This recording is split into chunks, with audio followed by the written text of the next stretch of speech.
नमस्कार दोस्तों, मेरा नाम है विमल सिंह बालाजी स्टडी अड्डा में आप सभी का स्वागत है। आज तारीख आपकी है 30 जुलाई 2025 की। कुछ अलग अलग अपडेट हैं कि करके सभी की बात करते हैं। सबसे पहले एक नोटिफिकेशन से स्टार्ट करते हैं। एक नोटिफिकेशन आपका जारी हुआ जो कि आपका शिक्षा निदेशक माध्यमिक उत्तर प्रदेश शिक्षा सामान्य तृतीय अनुभाग प्रयागराज में समस्त जिला विद्यालय निरीक्षक जो है उत्तर प्रदेश को लेटर लिखा।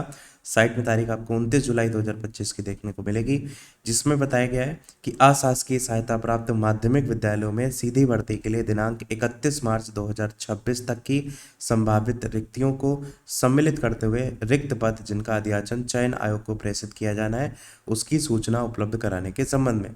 इसमें बताया गया उपर्युक्त विषय प्रदेश के अशासकीय सहायता प्राप्त माध्यमिक विद्यालयों में शासन द्वारा निर्धारित जनशक्ति के अनुसार सीधी भर्ती के रिक्त पद जैसे कि प्रधानाचार्य, प्रधानाध्यापक, प्रवक्ता, सहायक अध्यापक, स्नातक वेतन क्रम और सहायक अध्यापक संबद्ध प्राइमरी वेतन विवरण अधिनियम 1971 के अंतर्गत पारित प्रथम वेतन बिल के अनुसार जो भी अनुमन्य पद हैं उनकी सीमा के अंतर्गत के रिक्त पदों को भरने के लिए उत्तर प्रदेश शिक्षा सेवा चयन आयोग प्रयागराज को अध्याचन प्रेषित किया जाना है।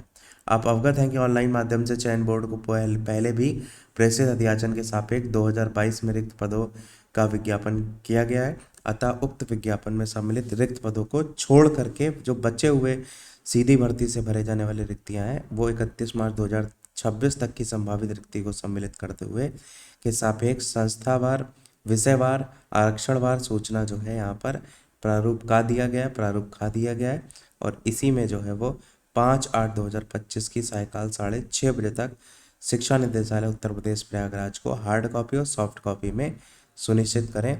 और एक ईमेल आईडी भी दी गई है कि इस पर बिना किसी स्मरण पत्र की प्रतीक्षा किए इस पर उपलब्ध कराएं। कब तक उपलब्ध कराना है तो 5 अगस्त 2025 तक उपलब्ध कराना है और 2 प्रतियों को लेकर के यहाँ पर बताया गया है।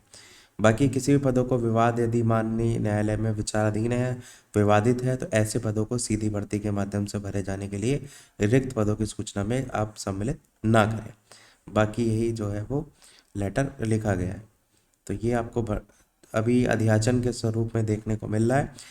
आगे अपडेट देंगे तो एडेड कॉलेजों में 31 मार्च तक रिक्त हो रहे पदों पर जल्द भर्ती की तैयारी। सभी जिलों से 5 अगस्त तक मांगी गई रिक्त पदों की जानकारी।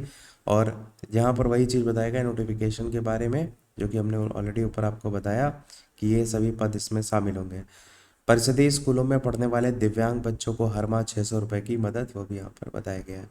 अगली अपडेट आपकी है एलटी ग्रेड की मुख्य परीक्षा में वर्णनात्मक प्रश्नों का विरोध। मुख्य परीक्षा में भी प्रारंभिक की तरह ही ऑब्जेक्टिव प्रश्न पूछने की मांग यहाँ पर की जा रही है। प्रयागराज से जो है वो न्यूज़ है।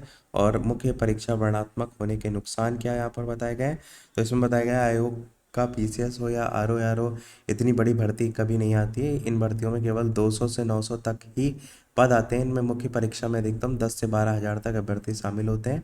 एलटी ग्रेड में 7,466 पदों के सापेक्ष 15 गुना या 1 लाख से अधिक अभ्यर्थी मुख्य परीक्षा में शामिल होंगे और उत्तर पुस्तिकाओं के मूल्यांकन में अनियमितताओं की आशंका रहती है। इसलिए यहाँ पर ऑब्जेक्टिव आधारित प्रश्न कराने को लेकर मेंस में बात किया जा रहा है। भर्ती के लिए 2 सप्ताह में 2.5 लाख ओटीआर। बाकी अभी आगे भी देखेंगे इसको लेकर के अपडेट है कि एलटी ग्रेड शिक्षक भर्ती के लिए 14 दिन में 2.5 लाख ओटीआर अब तक आ चुके हैं। आवेदनों की संख्या के मामले में टूट सकता है आरओ परीक्षा का रिकॉर्ड। साथ ही शिक्षक भर्ती के लिए निदेशक ने मांगा रिक्त पदों का विवरण जो कि मैंने ऊपर बताया। यहाँ पर प्रयागराज न्यूज़ में बताया गया एलटी ग्रेड शिक्षक भर्ती में इस बार आवेदन की संख्या का एक नया रिकॉर्ड बन सकता है। आवेदन शुरू होने से पहले 14 दिन में 2.5 लाख नए भर्ती वन टाइम रजिस्ट्रेशन के माध्यम से उत्तर प्रदेश लोक सेवा आयोग से जुड़ गए। ये भी एक रिकॉर्ड है, इससे पहले इतने कम समय में इतनी बड़ी संख्या में रजिस्ट्रेशन नहीं हुए। बाकी यहाँ पर इससे पहले 2018 में 10,768 पदों पर भर्ती के लिए विज्ञापन जारी किया गया था और इस बार 7,466 पदों के लिए विज्ञापन जारी किया गया। इनमें पुरुष वर्ग के 4,860 और महिला वर्ग के 2,525 और दिव्यांग जन सशक्तिकरण के तहत 81 पद हैं। 28 जुलाई से ऑनलाइन आवेदन की प्रक्रिया भी शुरू हो जाएगी। भर्ती के लिए आवेदन स्वीकार करने की अंतिम तिथि 28 अगस्त है। इससे पहले आयोग ने 14 जुलाई को एलटी ग्रेड शिक्षक भर्ती का संक्षिप्त विज्ञापन जारी किया था, उसको लेकर के भी यहाँ पर बताया गया है। अगली अपडेट आपकी है बैंक क्लर्क भर्ती को लेकर के आवेदन 1 से पटना से जो है वो न्यूज़ है। और पंचायती राज विभाग में एलडीसी के पद पर आएंगी रिक्तियाँ, उसको लेकर के भी बताया गया है। बाकी इसमें ये बताया गया है कि आईबीपीएस ने क्लर्क भर्ती की अधिसूचना जारी कर दी। आवेदन 1 से 31 अगस्त तक लिया जाएगा। और यहाँ पर जो आवेदन शुल्क है वो 850 रुपये और 175 रुपये इस तरीके से रखा गया। और ऑफिशियल वेबसाइट IBPS.in करके है। की बात करें तो आयु सीमा अधिकतम 28 साल है, बाकी एज रिलैक्सेशन अलग से जो है वो मिलता है। बात करें पदों को लेकर तो 6000 से अधिक पदों पर ये नियुक्ति देखने को मिलेगी। तो ये था हमारे ओवरऑल अपडेट में। कोई और प्रश्न कमेंट में पूछ लीजिएगा, वीडियो लाइक से सब्सक्राइब कीजिएगा। मिलते हैं अगले अपडेट में, तब तक के लिए सभी को नमस्कार, जय हिंद।